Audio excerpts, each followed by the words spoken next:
हम सुनाते हैं, आप सुनिए। नई नई कहानियां बोलतीकहानी.com पर और एक एडल्ट सेक्शन भी है। आज ही डाउनलोड करिए मोबाइल ऐप और मजा लीजिए कहानियों का।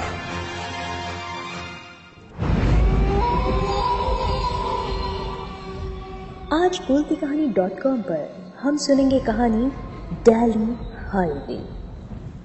आज इस काली अमावस्या की रात को बारिश और तूफान ने और काला और डरावना बना दिया था। मैं दिल्ली जयपुर हाईवे पर अक्सर ट्रैवल किया करती थी क्योंकि मेरी फैमिली जयपुर में रहती थी और मैं दिल्ली में जॉब करती थी। इस तूफानी रात में हाईवे पर मेरी कार खराब हो गई थी और मैं किसी मददगार का इंतजार कर रही थी। दिल्ली में रेप केसेस बढ़ने की वजह से मैं काफ़ी डरी हुई थी। कभी कभी इंडिया में बढ़ते हुए रेप केसेस के बारे में सुनती और फिर यूरोप या यूनाइटेड स्टेट्स और न जाने कितनी कंट्रीज में वुमेन्स की फ्रीडम के बारे में सोचने लगती। तो यही लगता मुझे कि शायद इंडिया में जितनी रिस्ट्रिक्शंस हैं उसकी जगह फ्रीडम होती तो शायद इंडिया में भी रेप केसेस नहीं होते, क्योंकि जितनी भी कंट्रीज में औरतों को मर्दों की तरह समान अधिकार हैं, प्रोस्टिट्यूशन को लीगलाइज किया और कंट्रोल किया गया, उन देशों में वुमेन्स ज़्यादा सेफ और फ्री है। लेकिन दिल्ली में बढ़ते हुए रेप केसेस की वजह से मेरे दिल में एक अनजाना सा डर बना हुआ है। इस सुनसान भयानक तूफानी रात में मैं हाईवे पर अकेली खड़ी किसी गाड़ी के आने का वेट कर रही थी। बारिश में मेरी सफ़ेद साड़ी पूरी भीग चुकी थी और काफ़ी ठंडा भी लग रहा था। तभी मैंने एक टाटा इनोवा को आते देखा।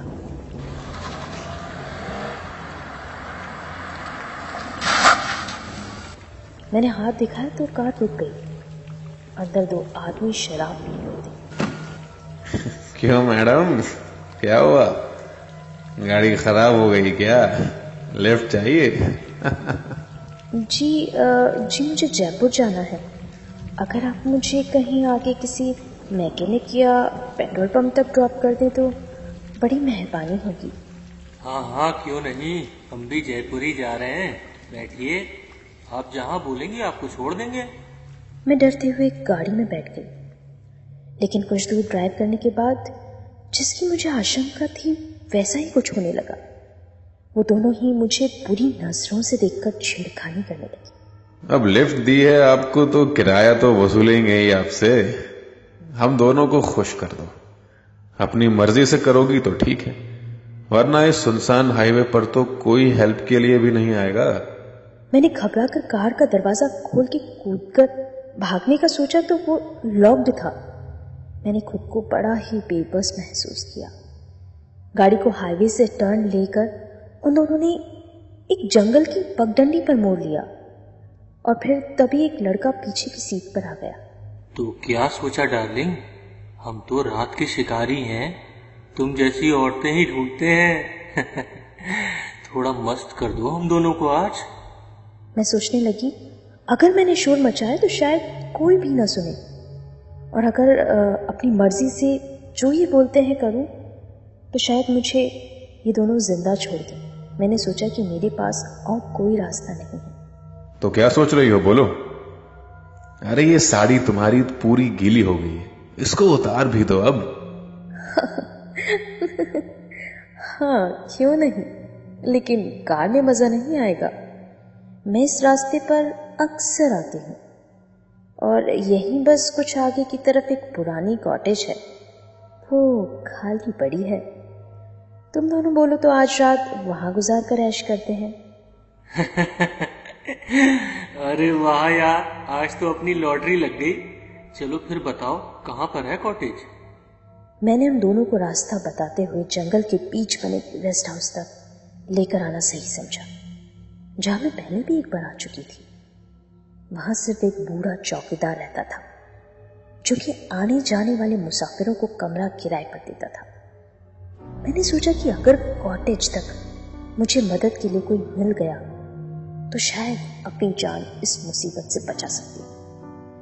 पर मेरी खराब किस्मत, बारिश और तूफान की वजह से उस दिन कॉटेज में कोई चौकीदार नहीं था। कॉटेज खुली हुई थी। मेरी ये उम्मीद भी कि शायद कॉटेज में पहुंचने से मुझे कोई हेल्प मिल जाए, तो वो भी जाती रही।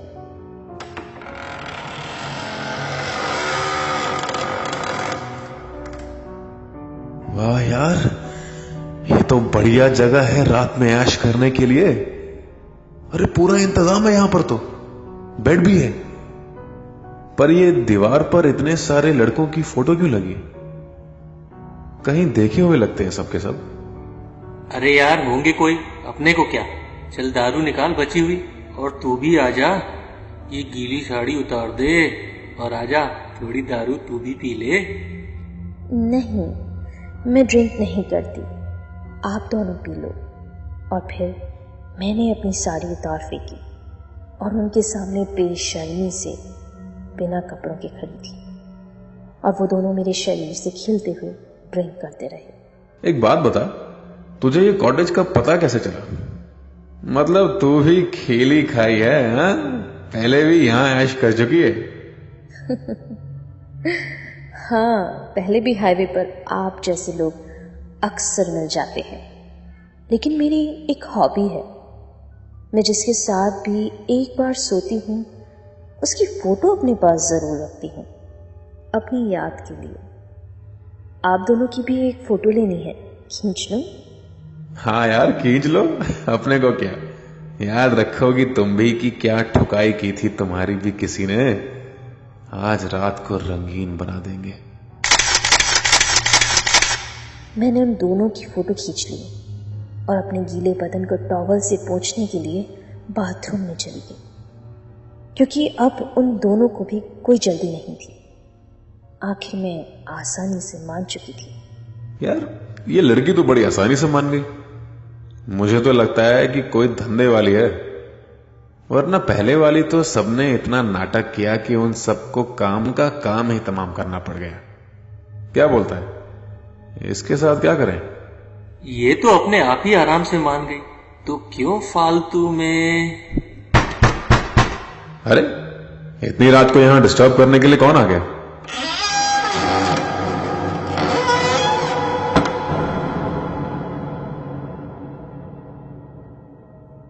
अरे बाबूजी, आप लोग अंदर कैसे आ गए?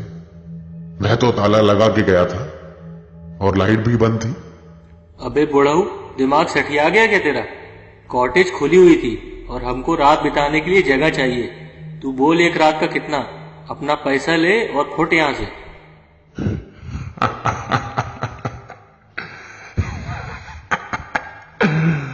कीमत तो आप दोनों दे ही चुके हो।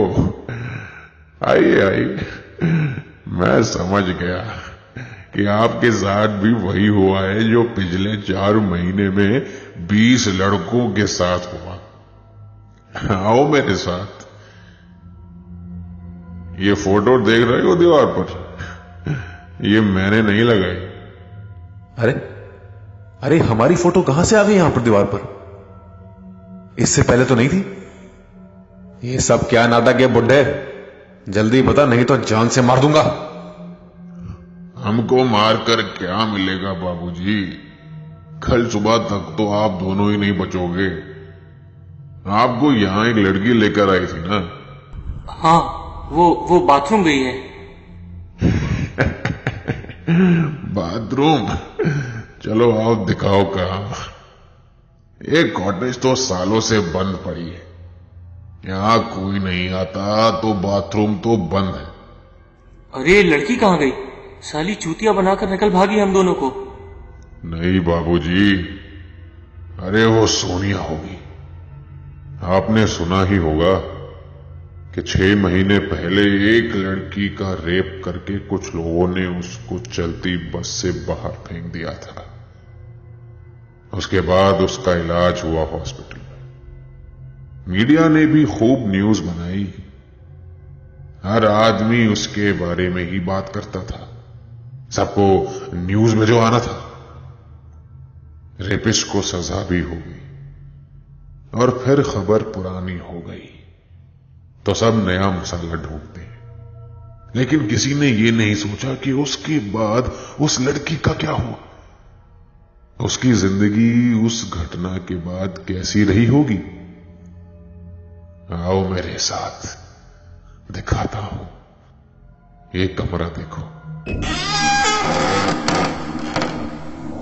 बाप रे, ये कमरे में खून के धब्बे इन दीवारों पर, और ये सब क्या लिखा हुआ है? और तुम कौन? मैं चौकीदार नहीं हूं, उस लड़की सोनिया का भागा पिता हूं। मेरी बेटी के रेप की न्यूज मीडिया में आई, सबने बहुत प्रोटेस्ट किया। सारे बड़े फिल्म स्टार्स, सब मिनिस्टर्स, सबको बहुत इंटरेस्ट आया उस खबर में। लेकिन सोनिया को समाज में फिर से सर उठाकर जीने का मौका नहीं दिया। उसका हाथ थामने के लिए कोई आगे नहीं आया। उसकी रेप की न्यूज से एडवर्टाइजमेंट कंपनी और मीडिया को काफी फायदा हुआ। लेकिन वक्त सब कुछ भुला देता है। लेकिन मेरी बेटी नहीं भूल पाई, और हमने समाज से दूर रहने के लिए यहां पर कॉटेज खरीद ली, क्योंकि वो पागल हो चुकी थी। उसने खुद को इस कमरे में बंद कर लिया। वो दीवारों पर उसके नाखूनों के निशान देख रहे हो?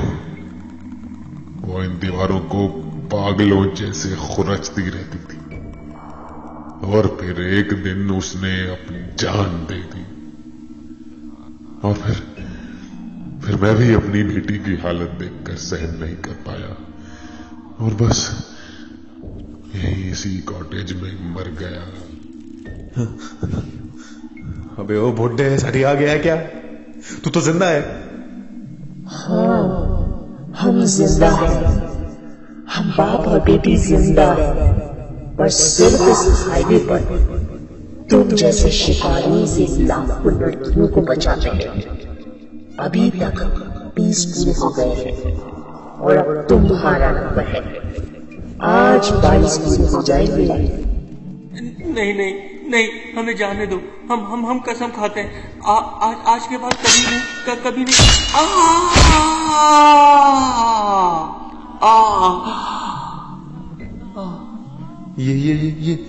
ये तुमने इसका गला काट दिया। देखो देखो देखो देखो, ये सब इसी की गलती थी। मेरा कोई कसूर नहीं है। मुझे जाने दो, मुझे जाने दो। तुम्हें कैसे बख्श दूं? तुम जैसों ने ही तो हमारी बर्बादी की शुरुआत की।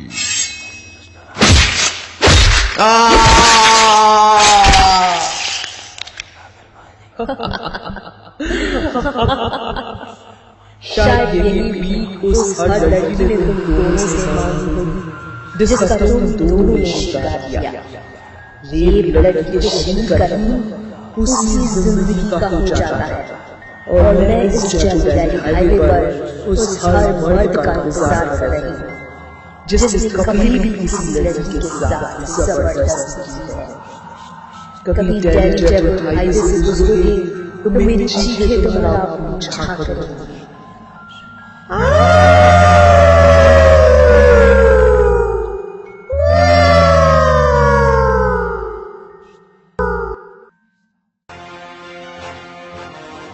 हम सुनाते हैं, आप सुनिए नई नई कहानियां बोलती कहानी.com पर, और एक एडल्ट सेक्शन भी है। आज ही डाउनलोड करिए मोबाइल ऐप और मजा लीजिए कहानियों का।